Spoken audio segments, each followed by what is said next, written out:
Et nous allons tout de suite dans la ville de Tétouan. Les autorités se mobilisent sur place face à une situation météorologique exceptionnelle.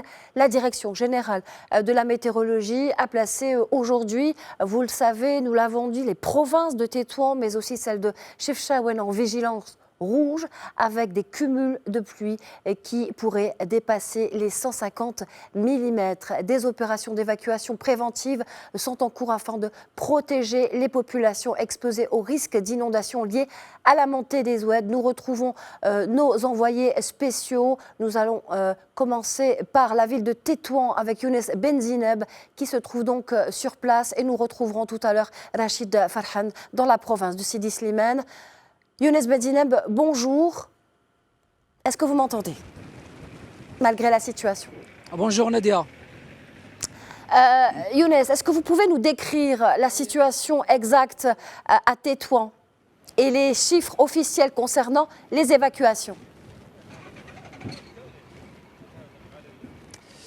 Oui Nadia, les autorités provinciales ici de Tétouan poursuivent les opérations d'évacuation préventive dans plusieurs quartiers et localités considérées comme menacées et exposées au risque d'inondation, notamment autour de Oued Martil et dans les zones basses de la ville de Tétouan. Au total, on parle de plus de 900 agents mobilisés sur le terrain. On parle de la protection civile, de la gendarmerie royale et des forces auxiliaires qui sont sur place. Ils sont aidés par des bénévoles qu'on a pu rencontrer.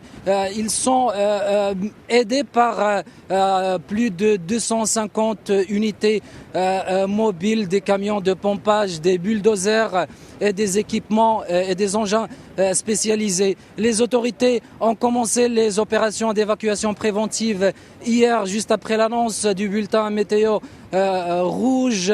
Ils ont évacué en priorité les gens et les habitants qui se trouvent dans les zones plus exposées et vulnérables au risque des inondations.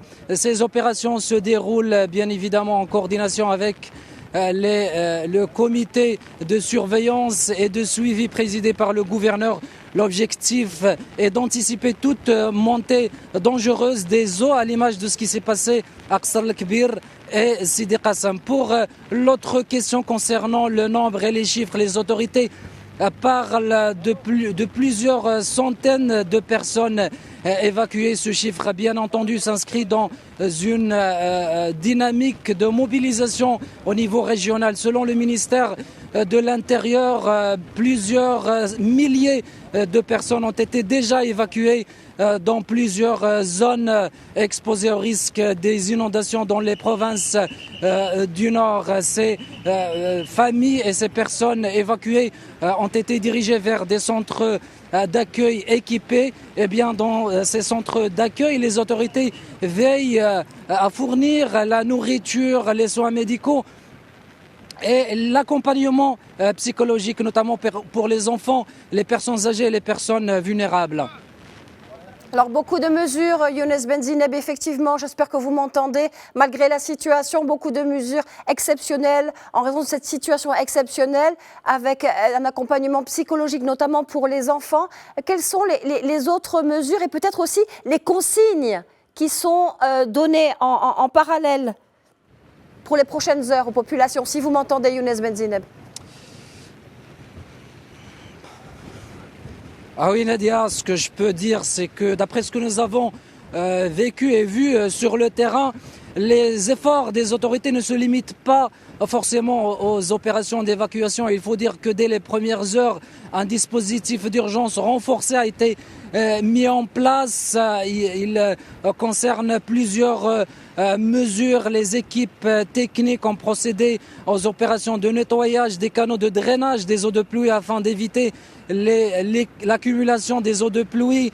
La surveillance dans les axes routiers sensibles a été renforcée, notamment dans les zones basses. Et parallèlement, dans le cadre des mesures préventives prises juste après l'annonce du bulletin météo rouge, les autorités ont suspendu les cours hier et aujourd'hui dans les établissements scolaires, les universités, les formations professionnelles de la province. Question de garantir la sécurité des élèves et du personnel.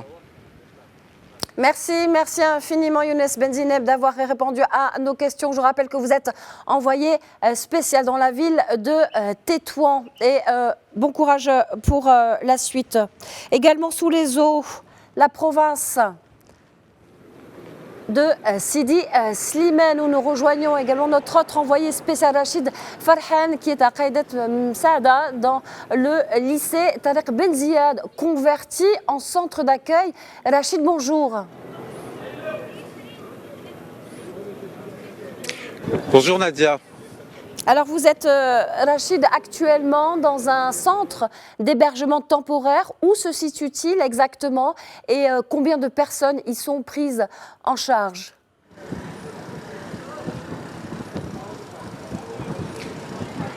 Oui Nadia, comme vous pouvez le voir, je suis à l'extérieur. Nous sommes sortis pour des soucis de connexion, mais nous sommes juste à côté de ce centre, de ce lycée Tariq Ben Ziyad converti en centre d'accueil qui accueille pour le moment 164 personnes et 100 personnes sont encore attendues pour les prochains jours.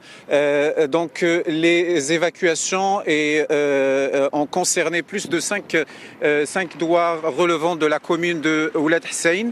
Il s'agit de douars Soualem, Oulad Aqba, Laïbet, Taouniet al-Ma'touguia et le douar de Tihli.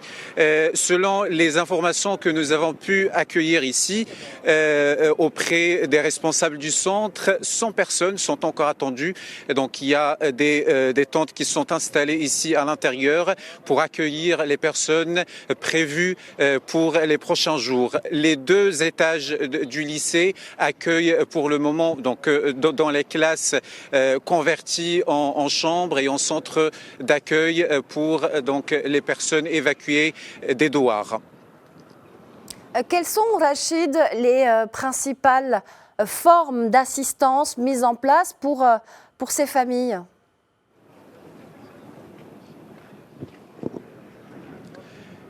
Oui Nadia, plusieurs services sont offerts aux familles qui sont installées ici, accueillies ici. Il y a notamment la restauration. Nous allons tout à l'heure assister à la distribution des repas de midi pour les familles ici.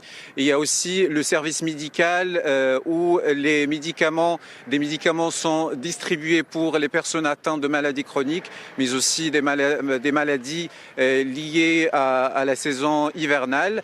Il y a aussi le service d'hébergement avec tout ce qui est nécessaire pour être en bonne situation, les couvertures, les matelas et tout ce qui est nécessaire pour être bien accueilli ici. Il y a également donc le transport en cas de besoin pour transporter les personnes s'il y a besoin vers des centres médicaux dans la province de Sidi Slimane. Rachid Farhan, merci d'avoir répondu à nos questions. Je rappelle que vous êtes envoyé spécial dans la province de Sidi Slimane. Bon courage à vous. Je remercie également Younes Benzineb, envoyé spécial dans la ville de Tétouan. Merci à vous deux et bon courage.